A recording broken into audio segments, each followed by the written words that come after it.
Secret powers were revealed to me the day I held aloft my magic sword and said, "By the power of Grayskull, I subscribe to Spurs in Focus."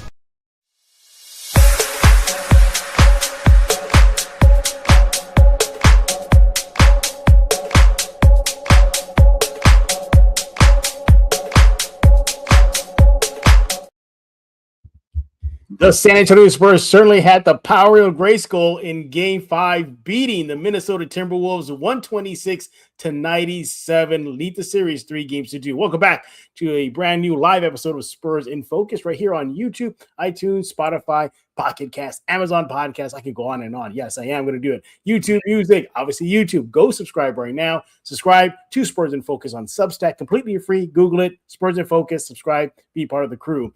My name is Jeff Garcia, longtime Spurs writer in San Antonio. The guy next to me, you know him, you love him, Mr. Rudy Campos of the Sports Answer, who is jealous that he does not have the power of Grayskull. Don't be jealous, Rudy. Or are you the power of Grayskull? Maybe you are it. Jeff, I'm not going to say I have the power of Grayskull. I'm going to go ahead and let Prince Adam have that. I would rather be in Skeletor's shoes. I like Skeletor. And that whole Masters of the Universe world, I like Skeletor. I'm a Skeletor. Absolutely. Guy. All right. We're not going to nerd out. We're going to get into the heart of the matter. That is your San Antonio Spurs are now up 3-2 in the Western Conference semis. Once again, beating the Minnesota Timberwolves 126-97. Yes, it is going to be some good time. By the way, everybody, if you're out partying in the streets right now, San Antonio, don't be a knucklehead. Have fun. Celebrate.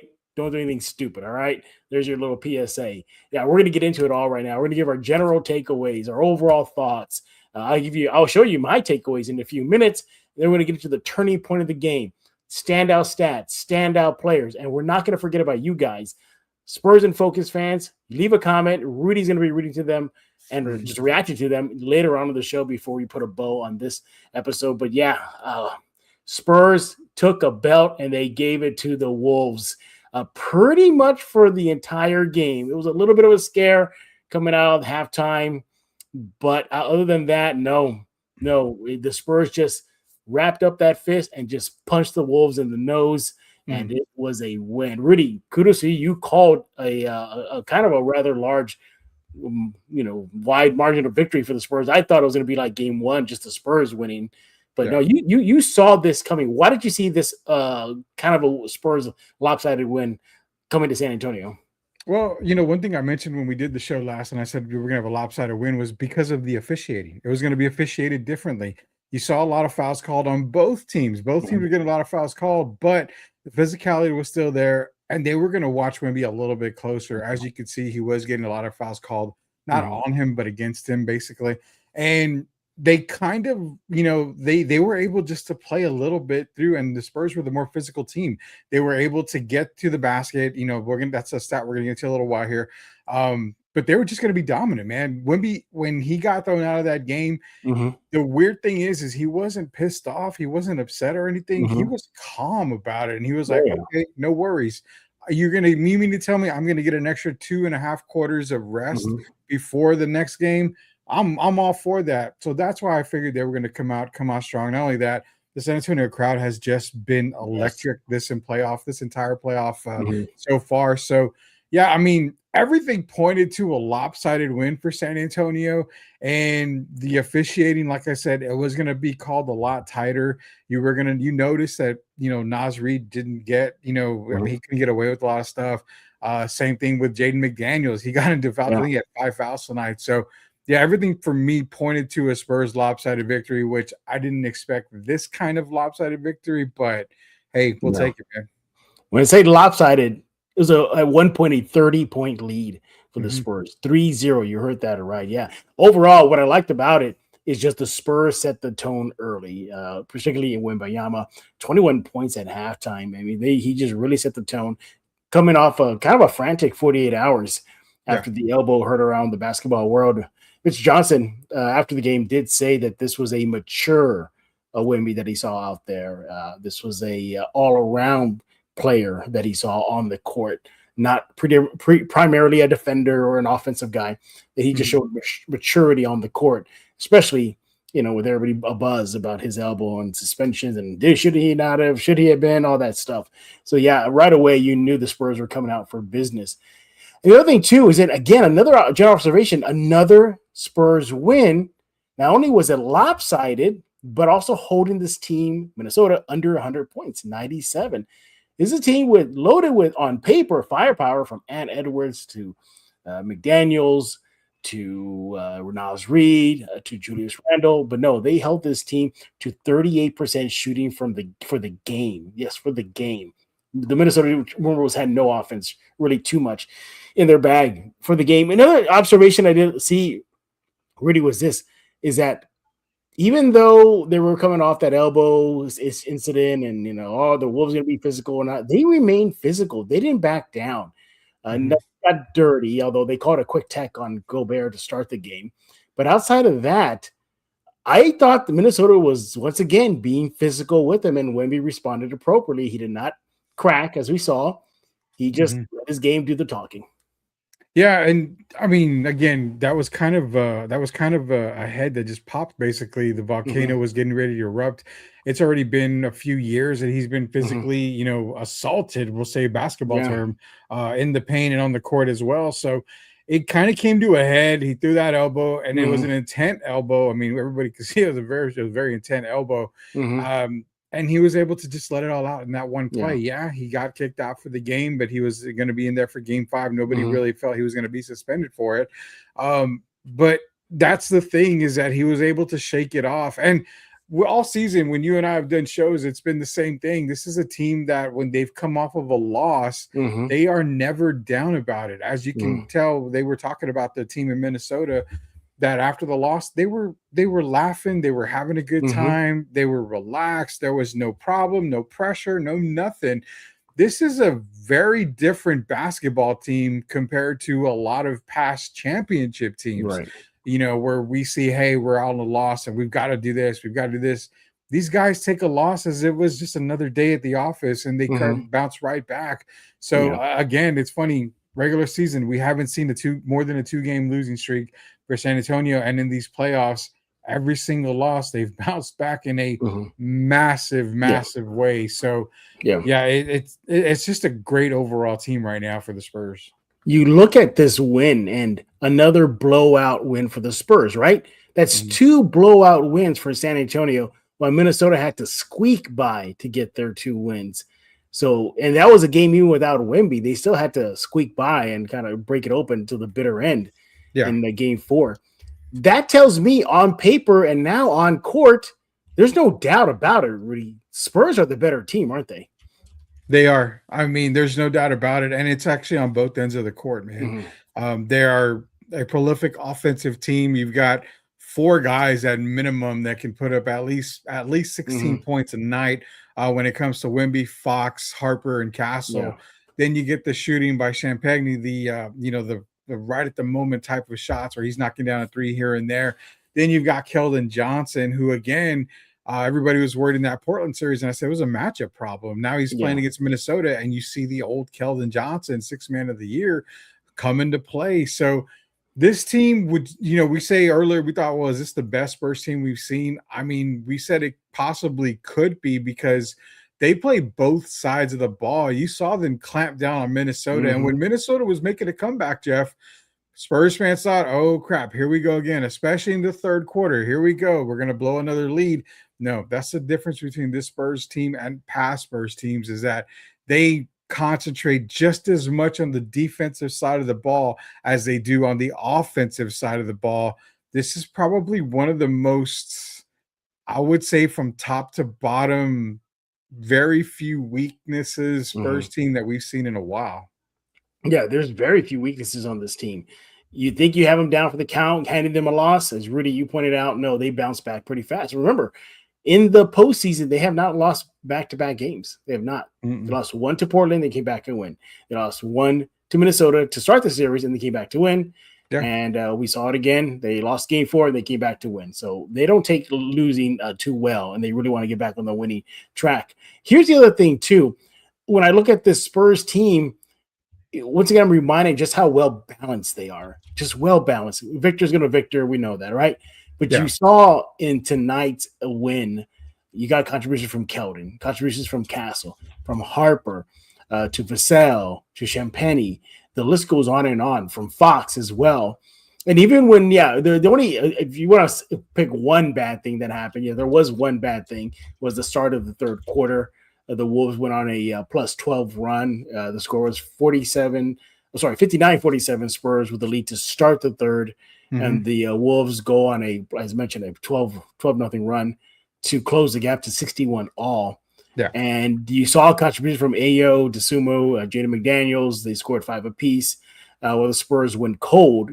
But look how they responded. So the Wolves go on a plus 12 run, right? Yeah. So after they were done with that run, you would think that this young team would get rattled, right? They get shaken up. They did not. This is how they answered. This is what I loved about it too. They responded with their own 18-0 run, a plus 18 run. So again, it was 61-61 in the third quarter, and they blow it out to 91-73 to end the quarter. And in that run, when I talk about contributions, Wemby, 3 points, 2 assists, 3 rebounds. Keldon Johnson, 8 points. Steph Castle, 3 for 3, 6 points. Harper, 6 points. Shall I go on? Sure. Yes. The Timberwolves, the defensive eye for the Spurs, they caused Timberwolves 3 turnovers in that run. They go 3 for 12. Spurs defense holds the Timberwolves in that run. So just how balanced they are, not just individually, collectively, and offensively. That was a very, very great response from the Wolves coming out and trying to punch them in the mouth, and they just punched right back. In fact, they even punched harder because that blew out the game for them, Rudy.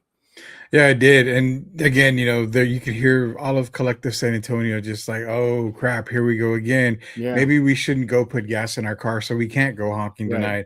But no, then the Spurs, they took that punch, and it seems like, I think Tim Gonzalez, a fan of the show, recently said this last game in Minnesota was like a 12-round fight. And that's exactly what we saw in this game. We saw that the Spurs were getting punched, but they punched back. They would do, a couple of uppercuts, a couple of jabs, and they would do a couple of combos, and it would just knock Minnesota back off of their pedestal. So the third quarter was the key quarter for both teams. Spurs were able to pull it off. They were able to break away and just run away with the game after that third quarter.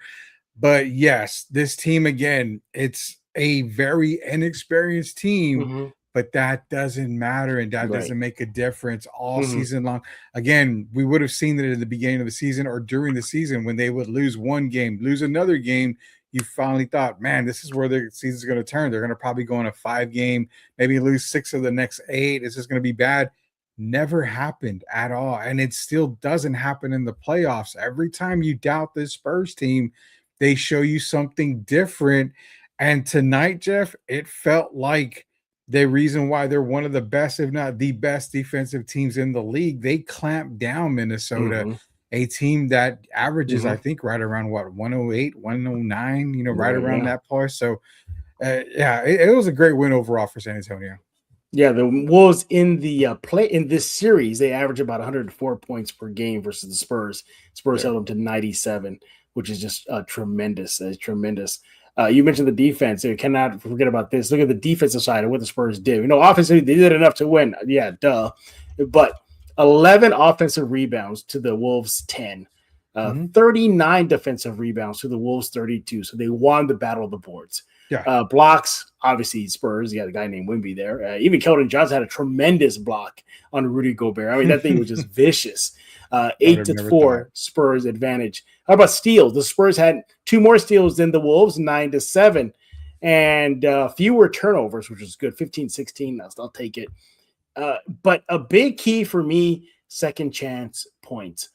That was the category that the Wolves were just cooking the Spurs throughout this series. And that really was one of the reasons why they were able to come back. Yeah. Well, 12 points, second chance points for the Wolves in game 5. They averaged 21. Spurs did a better job at controlling that situation for them. So all in all, it just a tremendous, tremendous win for the Spurs. And Minnesota, now they are in a desperate mode now. They have to win the next. They are in a must-win situation. Who said 6 games? This guy, right? Just to remind everybody, I said 6 games. Okay, you did say 6 games, but thank you. We'll go back. We'll revisit that on Friday. Are you still certain about that though? You still feel it? I feel it. I feel like a game 7 is on the way. I called Portland in 5. I called Minnesota in 6. I have no reason to doubt myself. And you know what?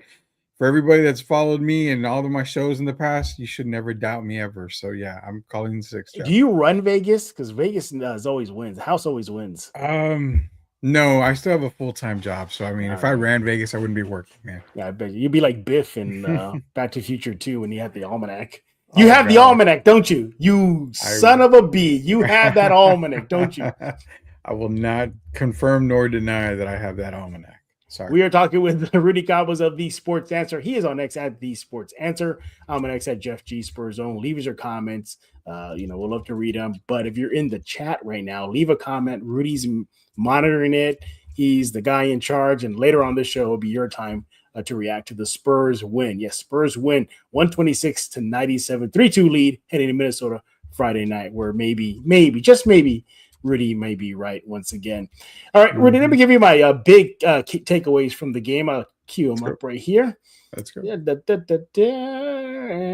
where did I put them, everybody? Oh, there they are. All right, these are my 3 keys, or takeaways, I should say, from Game 5. Number 1, I kind of said it already. Wemby set the tone in the first. Just a dominant performance coming off the ejection. Didn't look worse for wear. Didn't look nervous. He was dealing with the physicality, and he was dishing the physicality as well. So kudos to Wemby. KJ finally comes alive. That was a big, big takeaway for me. You needed some production off the bench, and you got it from the 6th man of the year from San Antonio. He poured in 21 points, 2 rebounds in 22 minutes. He shot 50% from the field. And he shot 72% from the field. Way to go there, Keldon. Yeah, 72%, 8 for 11, and connected on 4 or 5 free throw shots. Yeah, just a all-around good game for Mr. Keldon Johnson. He was a plus 17 on the night for the Spurs. And more importantly, he came alive when you needed him. He had 5 points in the fourth quarter, 8 points in the third when the Wolves were trying to claw their way back into the game, and they did. They took a lead, everybody. Yeah, the Wolves took a lead for like a second. More of that in a bit, but that was it, though. They were like, the Spurs were like Devastator in that GIF, where he's like, ha, ha, ha, ha, no, and just shoots his laser beams at them. Yeah. That's what the Spurs were in that third period. And finally, my big takeaway, but it's actually from the Minnesota side. Ant has no help. He has 0 help. He ain't getting anything from Randall. You're getting bare minimal offensively from Rudy Gobert. McDaniels looked like he could have been that supporting cast for Ant, but he got into foul trouble. Shannon was a non-factor. Connolly was a non-factor. And Ant is starting to look gassed out there. He has 0 help. During the game, somebody asked me, oh, well, you think the Wolves can come back? I said, no, unless just one Wolf comes alive. And that didn't happen. That was a huge takeaway for me. I didn't realize how much Ant is out there on an island by himself, Rudy. I'm going to leave this up here for a little longer. What do you think about my takeaways? Yeah, your takeaways are good. Wemby setting the tone in the first quarter, coming off to that, ejection in Game 4. You kind of had a feeling he was going to come in and dominate early, set the tone, as you mentioned. Kind of looked a little not wobbly, but a little off a little on those first couple of 3-point attempts. Ended up getting fouled on one of them. Hey, when you get to see the ball go to the basket from the free throw line, it actually helps you a whole lot as a shooter. So then after that, everything settled down. He settled in. KJ, I mean, again, man, everybody dogging on Keldon Johnson in the Portland series. We were like, relax. It's a matchup thing. Comes back in a big form in Game 5. What does he have? What does he have finished with? 20 points is what it was? 21 Keldon, points. He had 21 points. Yeah, 21 points, 2 rebounds, and 8 for 11 shooting, plus 17. Yeah. I mean, you also could throw in the 2 steals and 1 block. So he kind of did everything tonight for San Antonio, brought the energy, made it tough for the big men down low for the Minnesota Timberwolves. And with no help, I'm going to give you a little pushback here, man. I mean, I've got to give you pushback on one of your takeaways. And Ant does have help. I mean, DeSumo was knocking down some shots to begin the third quarter. It wasn't enough, Rudy, though. It wasn't enough. No. I know it wasn't enough. He ended up with 16. Randall and Jaden McDaniels both had 17. But it's not so much that Ant doesn't have a whole lot of help. He's had help this entire playoff run already with Denver and against San Antonio previous to this. It's the Spurs defense, Jeff. The Spurs defense was on another level, if you can actually believe that. It was on another level tonight. So that's why it felt like he had no help tonight. It's not that he didn't have the help. If he didn't have help, he would have gone easily for 35, 36 tonight. He only went for 20 points. So the entire Minnesota team just struggled tonight. They went on runs, and it's the NBA. Teams are going to go on a run every single night. And it's a key thing in the NBA. But it's not that they didn't have help. It's just the entire team just sucked tonight. I want to put it the easiest terms here. They just completely sucked in Minnesota. But I get what you're saying. Maybe somebody else needs to step up for Ant. But they were too worried about foul trouble, man. Randall was getting, key fouls here and there. McDaniels was in foul trouble to start the game. Actually, I think he had 3 fouls in the first half. So it was just an overall bad night for Minnesota. Naz Reid, he was really frustrated tonight. I'm sure he was frustrated because there was nothing done to Wemby other than an ejection, which I get. But the thing is that the Timberwolves had a really bad night, and it could carry into Game 6. Now, I sure hope it does. Those are your takeaways. I'll give you a couple of my takeaways. And again, my takeaways was the bench. You've got Keldon Johnson, who came off the bench, having the 6th man of the year. Dylan Harper, again, didn't go off for 20, but those 12 points were huge 12 points and key points of the game. Let's go all the way to Carter Bryant, man. He didn't have a great scoring night, 3 points. He was 1 for 1. That shot was a 3-point attempt, and he made it. But look at the length that he has on Anthony Edwards. He was covering over him all night when he played, and that's the thing you want to see from Carter Bryant. I don't need you to be an offensive-minded guy. I don't need you to do this and that. I just need you to bring your defensive presence to a guy like Anthony Edwards to make it tough. Make him run around. I don't care if you use 4 or 5 fouls. Just make it extremely tough. For me, one of the takeaways was the bench. Other takeaway was, again, the guy who doesn't get a lot of love. I don't know why, Jeff. De'Aaron Fox. Come on, man. He's making key shots. He's getting to the basket. He's making tough layups. He's making it easy for the Spurs to win basketball games. And that's what people need to understand. I get it. Harper's the future. And I had a fan of ours actually message me and DM me on X and said, hey, Harper's making Fox expendable. I said, hold off there. Hold off. No. You don't want to get rid of a De'Aaron Fox just because you have a Dylan Harper who's going to be rising up the ranks. You've got Stephon Castle still. You have something that no other team, and actually I think maybe OKC does, but you have something that hardly every other team has, and that's 3 guards that can take over a game at any time. This is a guard-driven NBA now. You have 3 of the best in the game right now. You've got to keep them all together. So kudos to De'Aaron Fox. He did it again tonight. Devin Vassell, my takeaway was that he was really, really making me upset tonight. Really? Interesting. And it just seemed like there was a couple of fouls where he didn't have to foul. He had a couple of opportunities to knock down a bucket, and he didn't. He finished the game with 12 points, but it just felt like Devin was a little bit of a loose cannon tonight, and he didn't play under control like he normally does.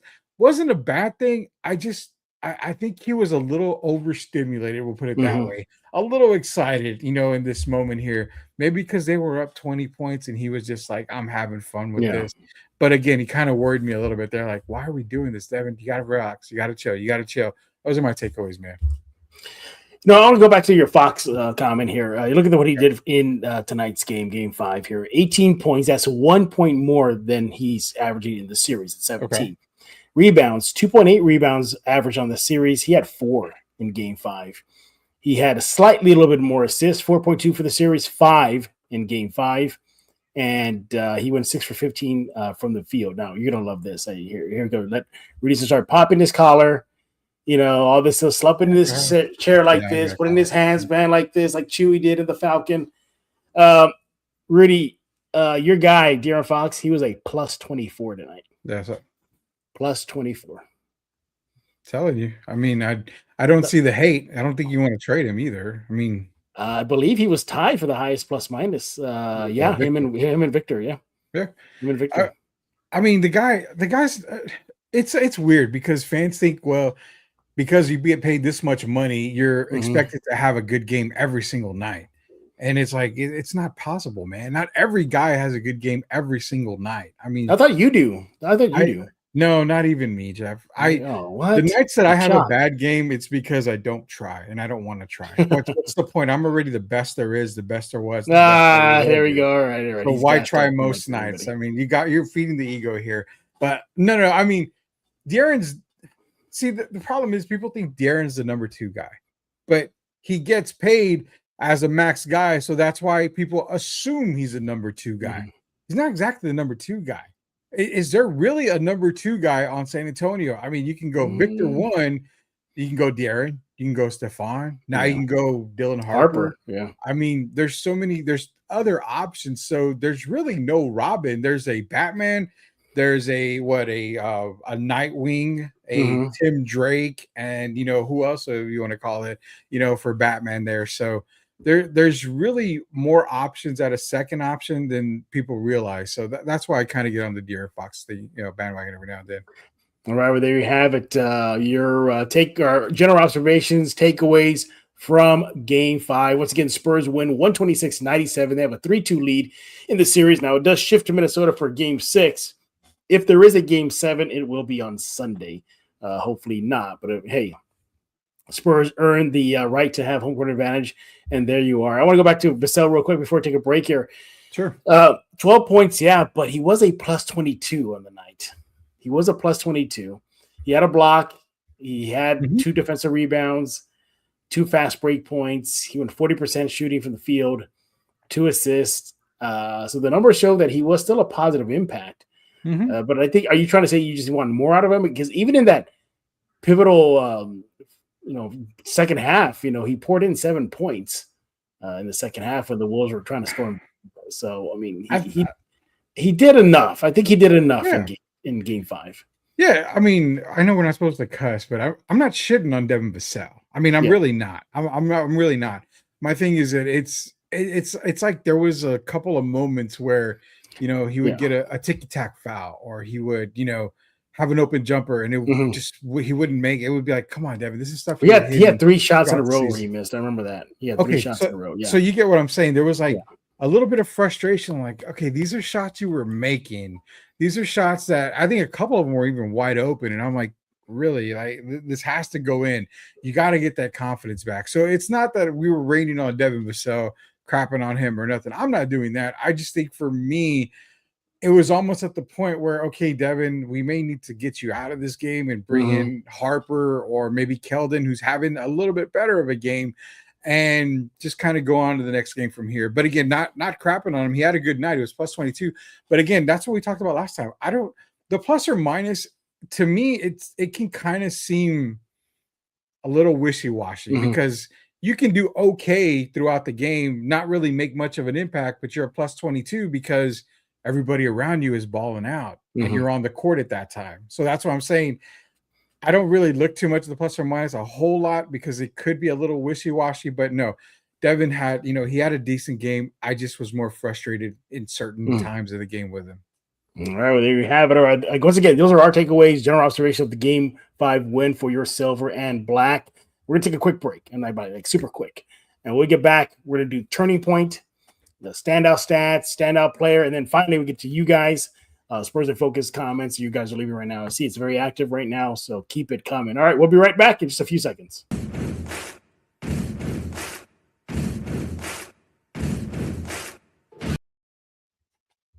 See, that was for you, Rudy, because you did say you're a Skeletor guy.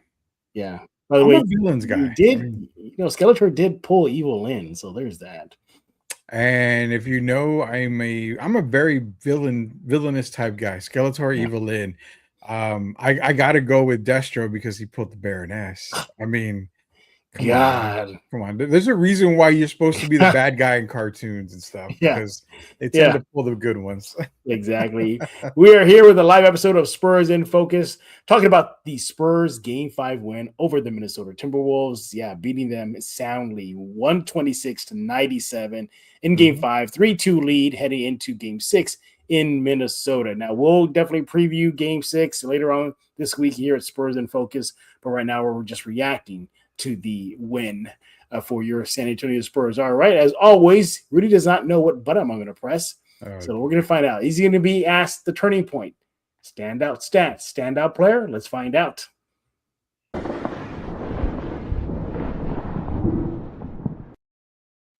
All right. Turning point for me is it's going to be the third quarter. But my turning point is when Minnesota went on that 12-0 run to tie the game in the third quarter. Why is that the turning point? Because then the Spurs said, "Oh, we are back on the court. We're still not in the locker room. Wake up time. We're playing basketball." That turned the game around. Then they went on a run of their own. They never looked back after that. Minnesota had, again, false hope. They were like, "Oh, that's cute." Spurs like, "That's cute. We're back now."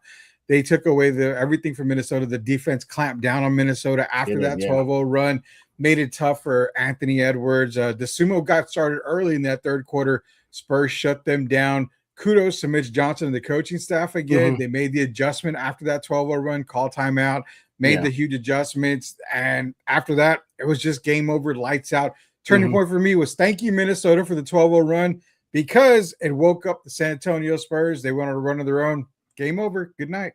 For me, my turning point was the ending of the fourth period.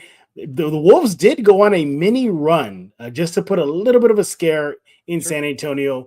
I think around the 5.5 minute mark, the score was 106-91 Spurs, and the Wolves were clawing back. But again, my turning point is how they closed it. They went on a plus 14 run, not 106-91, ended obviously 126-97. In that run, the Spurs go 8 for 11 from the field, while the Wolves go 1 for 9 and 0 for 5 from the three. That was my turning point, just putting the final nail in that coffin for Game 5. All right, what's next for Rudy? Let's find out.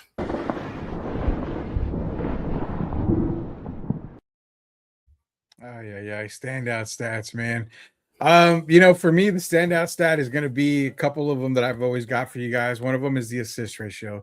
17 assists to 25. Spurs had 25 assists. I like that they shared the ball. Again, they've been dominating every single category.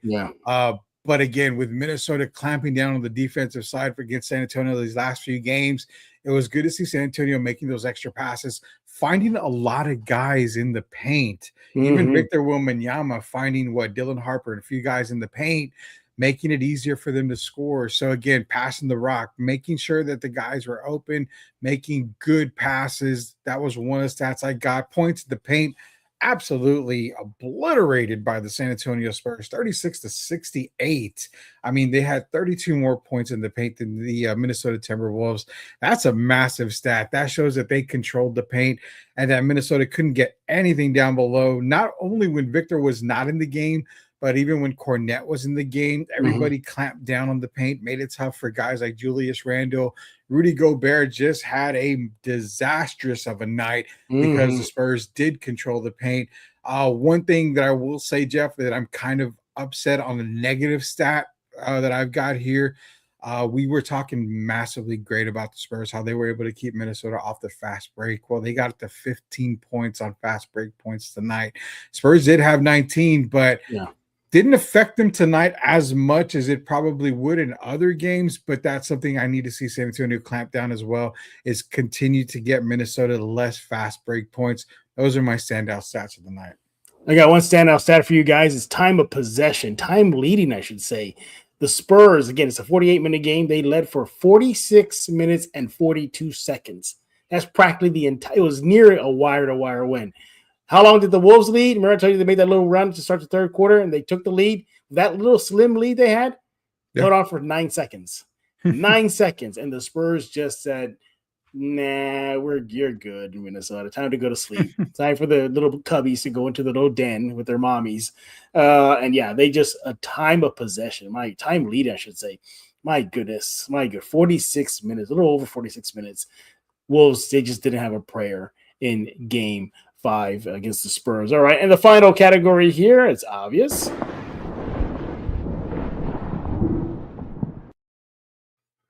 Well, I would say De'Aaron Fox, but people are tired of me talking about De'Aaron Fox and You have a Stephon De'Aaron Fox Castle. jersey underneath that shirt. I don't even own a De'Aaron Fox jersey, man. No, my standout player is a guy that's already collected an award for San Antonio this year. That is Keldon Johnson, your sixth man of the year. Finally, a really good breakout game for Keldon in his first playoff appearance, and 21 points. It goes for 2 steals, a block, a big block on Rudy Gobert that surprised Rudy. I am definitely it surprised Wimby too. Wimby got pumped off that one. He did get pumped up for the game. Just a great overall performance by Keldon Johnson. Made it difficult for Gobert, for Randle, as well as Naz Reid.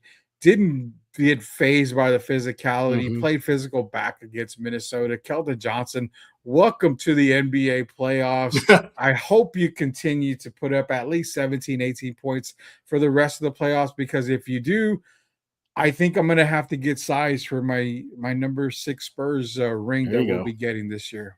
Ooh, Rudy's already going out there. Rudy's going out there already. So they got to face a team named the Thunder, but please come on. I know. I knew you were going to react that way. No, Keldon Johnson, yeah, for sure. And what I liked about his performance in Game 5 is, again, what he did in the second half. He had 13 points in the second half. That's where the bulk of his points production came. But it's not just that what he did, because remember, as I said, the Wolves, they came out storming in the third period. They had a baby small run in the final period to make things a little interesting. But here's Keldon Johnson. He went 3 from 3 from inside the 3-point line. Yeah, he made all his 2-point shots. I actually went 4 for 4 because he also made 1 3-pointer in the second half. He was a plus 20 for the Spurs in the second half. And again, 13 points in that period. And just off the chart shooting. His true shooting percentage in the second half was 112.8. This guy was just on fire. 4 fast break points, 1 foul, 1 block, 1 steal. Perfect from the free throw line. Yes, Keldon Johnson definitely deserves the love. For me, I know it's too easy, but I got to go with Victor, not because of the obvious, but because how you have a Victor jersey? Because you always. You know what? I'm looking at a jersey I have right now. No, I own a Steph Castle jersey. Steph Castle jersey. I think Victor's paying you under the table to keep saying his name every day. Hey, well, probably my asking price is probably just a drop in the bucket for that guy. But no, you couldn't ignore not because of the production, which was good, but because for me is how he responded from the elbow incident. Should he have been suspended? Should he not have been suspended? All that swirling around his first ejection, in his career. Also, too, at the worst possible time in the playoffs. We're going to get beast mode, Victor, and we pretty much did. Again, to start the first quarter, 18 points in quarter number 1 from Victor Wembanyama. He was a plus 13 in the opening frame, 6 rebounds, 1 assist in 8 minutes. And at halftime, he had 21 points, 11 rebounds, 2 assists. He was a plus 21 and shot 40% from the 3 line. Doing it all from inside and out. To me, that's why he stands out, because the numbers, we know Victor's going to Victor. We get that, but I just liked how he responded. The Wolves were still physical with him. There was, you saw Randle wrestling with him. You saw DeSumo wrestling with him. It was still the physicality, but he responded well. He kept his cool. He didn't unload again. And that's why he's my standout player, because not only his box score production, but because of how he came out on the mental side and handled everything. And kudos to Victor and your San Antonio Spurs. All right, it's that time of the show where we dive into what you guys are talking about. Rudy's been watching y'all, kind of like that Obi-Wan Kenobi spirit above everybody. Yes, Spurs and Focus fans, you shall leave comments in the comment section. All right, Rudy, what do you got? Yeah, we got a few. We only got a few of them tonight, so not a big deal. That's cool. They're probably out. Hey, if you're out there partying in the streets, just be careful. I'm sure it is. It's saying, let's get it. Chris is back in here. Says BTA again. If you don't know what that means, you may want to look it up. It's not, I can't really say it on there. It means belt to ass. That's what it means. Yeah. Well, or beat that ass. So we'll go either way. Jacob Eric, agreeing the market's in here as well. He says, what's up, y'all? Shout out to Jacob. The Wolves looked like they were tired. Spurs wore them off. You see that one there. Good. Yeah. They did. The Wolves do look tired, and especially Ant. I don't know how much that those knee issues are bothering him, because there was a couple of plays where he kind of stopped and Yeah. didn't get more involved in the Wolves offensive side of things. I wonder that has to do that the Spurs are doubling team him. They're double teaming him. They're making him work. So, and as of now, I know Rudy differs from what I said. I still don't think Ant has the consistent help he needs. And I think that's wearing on them. And just collectively, the Wolves look like the reality could be settling in. Like, oh my God, this team is just better than us. That's the vibe that I got after Game 5. All right, what else is everybody saying? Okay, so let me ask you that. Do you think that actually is a thing, that he thinks that the Spurs are better? I don't think he thinks. Just you could just see it in their faces. Like, we got no answer for Wemby. You know, then again, who does? But Gobert theoretically should, and he's not really doing much. By the way, is he just or Gobert's just like clumsy as you know what? Like, he's just clumsy. You pass him the ball, he like doesn't know what to do with it. He doesn't have very good offensive instincts. I mean, Rudy Gobert is not an offensive threat at all. It never has been. So he's more of a rebounder. He's just more of a defensive presence. He specializes the defense. So when you get the ball, when he gets the ball in the paint, it's not that he's clumsy. He just doesn't have the offensive skill set to know I have to do this. Similar to when Ant told him during the game tonight, he did say, hey, when you grab the ball, just kind of go up with it. I mean, he tries to do too much. He tries to look cute, and it doesn't really work for him. So you can't expect a whole lot from Gobert. Now, everybody else around Ant, again, I know what you said earlier when it came to he doesn't have the help. He has the help. It just tonight, everybody, including Anthony Edwards, just was off of their game. I think if you're looking at it like that, you're probably taking credit away from San Antonio's defense. I mean, they were able to clamp down on Minnesota tonight, made it tough, because if there was no help, then like I mentioned, Ant would have had, 36, 37 tonight. But everybody had right around that 17 points a game. The Sumo had, I think, 16. Jaden McDaniels and Randall had 17. Naz Reid, I think, had 12. So, I mean, not overall bad scoring by Minnesota. It's just the Spurs were playing so physical, and their defense was so on point tonight. I don't think it's not that he didn't have help. I think it's just that they were just a very bad team tonight. It came to Minnesota. But again, I'm not arguing the fact of what you said. And I know you're mentioning about how he had contributed and had help from others, but it's like negative help though, because you look at Julius Randle. By the way, you're a Wolves fan. You're probably wondering if you should trade this guy or that Cat trade should have ever happened. The Cat in the Minnesota uniform right now will look a lot better than Randle. So Randle, 17 points on the night, sure. But he was a minus 22 for the Wolves in Game 5. He goes 0 for 4 from the 3 line. All right. Didn't really shoot the ball that well, 6 for 17. So I guess, not really, 35% shooting. And it just baffles me because he's a big dude and he could, dislodge Wemby out of his position. He can bully a guy like Keldon Johnson. And you saw during the game, even the announcers were saying, like, Julius Randle, you got to get going. Julius Randle, you got to get going. He only had 2 points in the opening frame. And he's like a little bit too little too late in the fourth period. That's where he had the most of his scoring at 9 points. Even then, in the fourth, he was still a -4 for the Wolves. So you got to wonder, would things be different if Cat was in a uniform still and not Julius Randle? I think it maybe I would say yes. All right. What else is everybody saying? Tim Gonzalez, 75% of whoever wins Game 5 up 3-2 win the series. We'll take that. That's what I'll go back to that. That's why I told you when you mentioned about Game 3, I was like, I understand Game 3, but I'm more interested in Game 5 because if you're 2-2, then Game 3 is just kind of a wash. So Game 5 to me meant, more than anything between the teams. I thought Jeff was going to give outstanding stats to those two fans who dressed up as alien costumes. I saw that. Yeah, I saw that. I didn't even see that. Wolves got out of the gym trying to get in Wemby's head, out of the game trying to get in Wemby's head. That is a fact. They really were trying to get into Wemby's head. He kept this cool. Shout out to Mortal Kombat 2, Shaolin Monks as well. Kind of tied in with Wemby there a little bit. He was able to. I might go see the new movie sometime tomorrow or today. I heard it's pretty good. I heard it's pretty good. Yeah. So, they are trying to get in his head. Juan Piece is in here, says shout out Castle. Only 3 fouls. There you go. Yeah. And we didn't even touch on Castle. Yeah, 17 points in the night, 4 rebounds, 6 assists, +4 for the Spurs. And did really, really good. Although he went scoreless in the first period, but he came alive in the second half with 12 points. Yeah. And you're right. Yeah, four turnovers though that did hurt, but nevertheless 3 fouls. So shout out Castle. Tim Gonzalez, did Wimby still move from Jamal Crawford on place at Reggie Miller? Jamal Crawford has been working with Victor Wembanyama the past couple of years, so we will see a little bit of movement there. Yeah, we saw the dream shake. Didn't we see the dream shake? We did. Yeah. We even saw he palmed the ball like he was going to shoot and ended up passing. Oh, yeah, I saw that.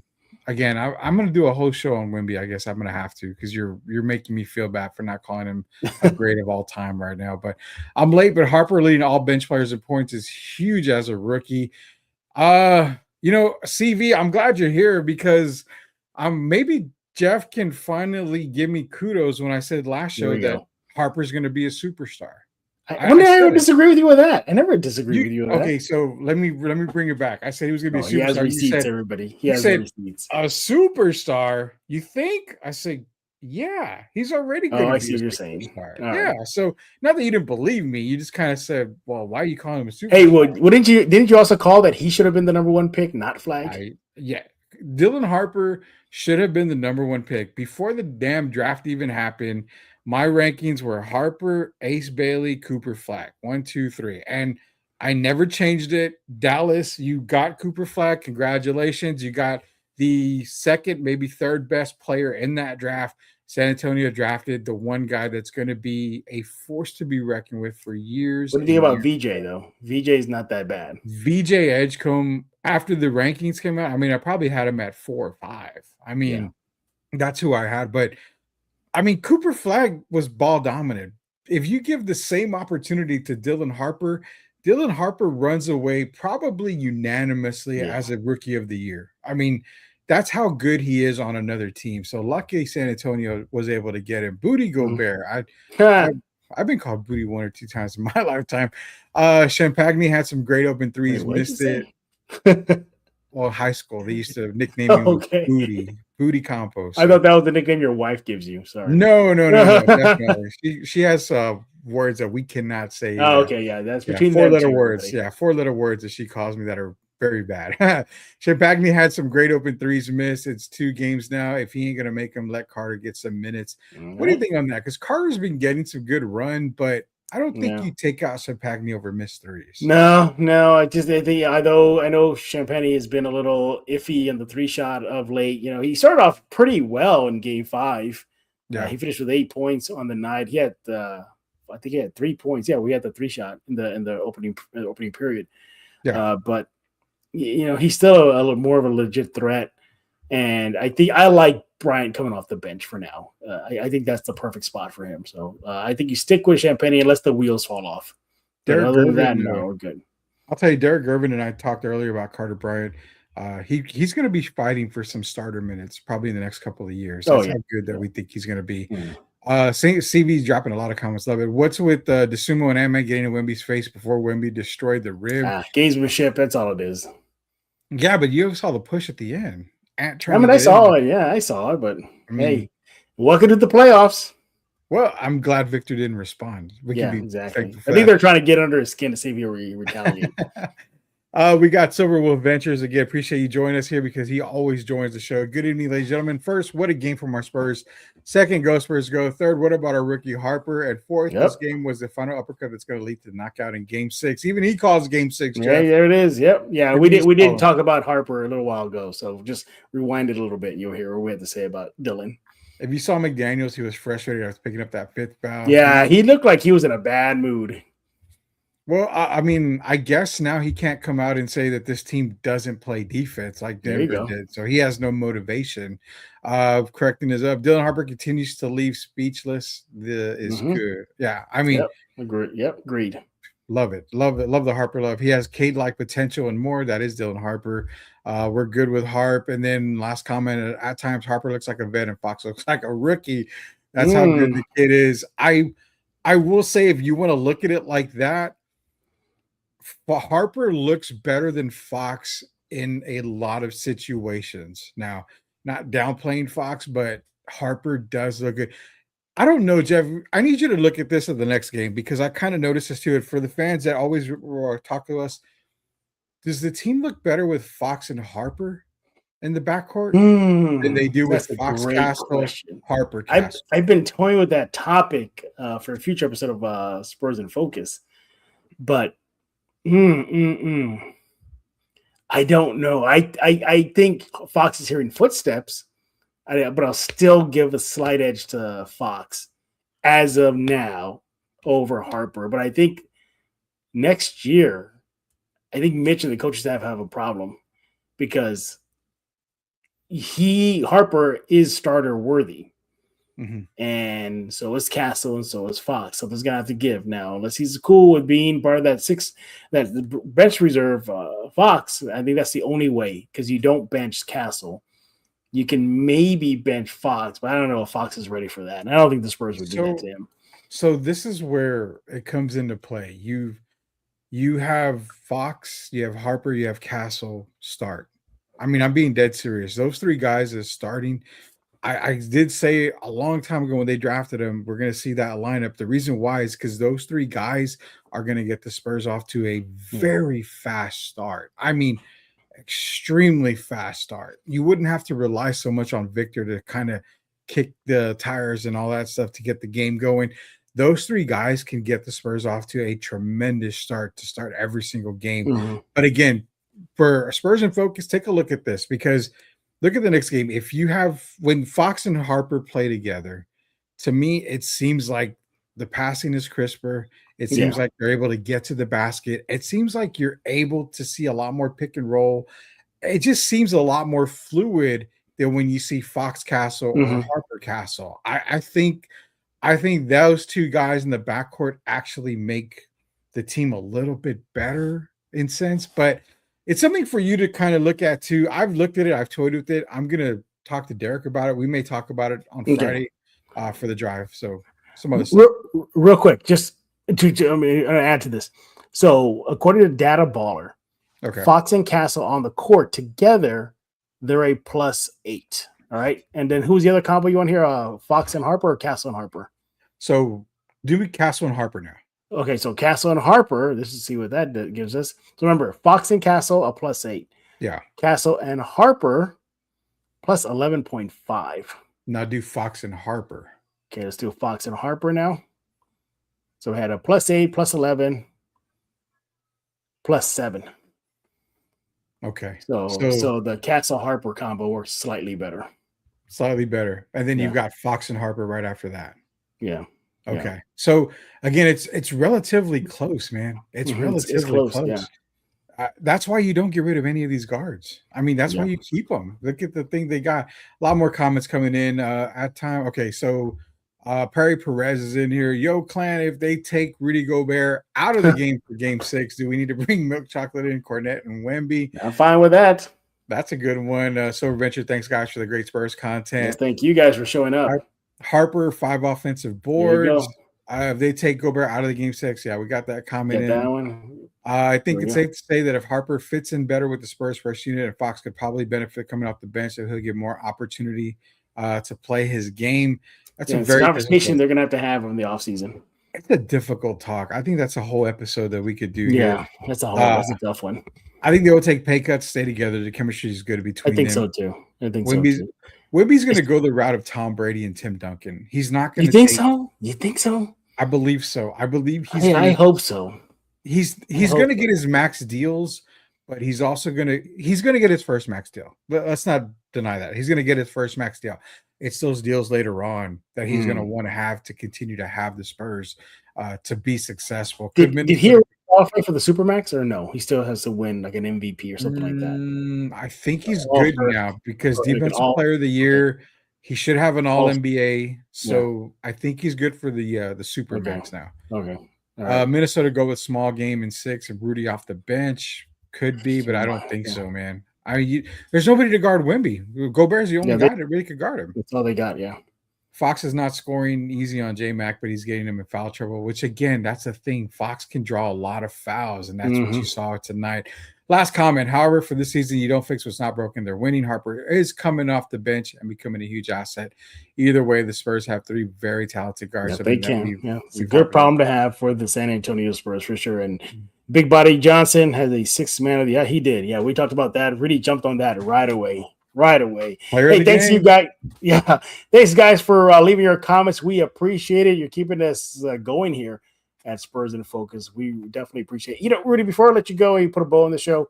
Final thoughts again, because they probably won't. Hopefully, get to talk to you. We do a show together. But if we don't, your thoughts on Game 6. So thoughts on Game 6 is I've got it as a closeout game. I do have the Spurs winning and closing it out in Minnesota. This was that game where Minnesota had to really, really come in and just put their foot on the Spurs' neck. Did not happen. Spurs came through, gave them all the confidence in the world, kind of deflated at Minnesota. I don't see them going to another Western Conference final, not their 3rd in a row. My thoughts are going to be that I think the Spurs come out, clamp down on defense. Do not be surprised if Minnesota gets off to a very fast start. Maybe gets out to an 8-9 point lead. Spurs will stay calm. Mitch will call timeout. Sean Sweeney will get the defense loaded up again. Spurs, I believe they actually go on to win. And I'm going to say it's probably going to be around – I called 117-110 last game. It was 115-108. I'm actually going to go with 115-107 Spurs with the win. Hopefully you're right again. You'll get my thoughts on Game 6 and more in a later episode of Spurs in Focus this week. By the way, we will have a new episode of Spurs in Focus tomorrow. James Espinosa with the Sunday Rush out in Corpus. He's going to be joining us, so we'll definitely be talking more Spurs, playoffs, Wolves series, so much more. So look forward to that. Hey, guys, again, we thank y'all for tuning in on this episode of Spurs in Focus Live Edition, and we definitely appreciate it. That guy you see on your screen, he is Mr. Rudy Campos with The Sports Answer. The answer keeps on going, doesn't it? Yeah, man, we got another good show. The Friday Drive is on Fridays. Actually, we start about 5:30. Jeff was actually there with me this past Friday, but it's myself and Derek Irvin. You'll catch Jeff on there from time to time. New feature we've got a phone line, so you can actually call. Nice. If you want to participate in the phone on the show. You can ask Derek questions, myself questions. It's a great thing. We've also are starting to relaunch another show for the Sports Answer. It's going to kind of be a 10-minute type of show. But that'll be coming out very, very soon. And also you can catch Spurs in Focus on Answer Now TV on YouTube. So tons of stuff going on, man. We're just super, super busy over here. That's why you got to follow him on X at The Sports Answer. Do that right now. Rudy, thank you for your time joining us. Post-game, Spurs win once again, 126-97, 3-2 series lead over Minnesota. Game 6, hopefully a closeout game this Friday in Minnesota. So we'll see if the Spurs can get the job done on the road, and we'll definitely react to that. More than likely, Rudy and I would be live for that Friday night after the game's over. By the way, it's a late game on Friday, so that's a good thing. We don't have to work the next day. So I have to work, man. Come on. All right. Well, we'll try to make it short and sweet. Yes. Till next time there, James. Yes, we appreciate it.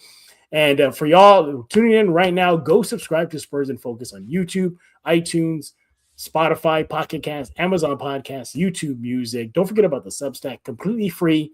Just Google Spurs in Focus Substack, click the link, hit subscribe. You're part of the crew. So we definitely appreciate it. By the way, make sure that Spurs in Focus is your first and only spot for all things San Antonio Spurs. You want to go to any other show on YouTube or anywhere else. You want to come right here, your first listen, your first watch, every single time you need some Spurs answers. So for Mr. Rudy Campos, I am Jeff Garcia, and now you're in focus with Spurs in Focus.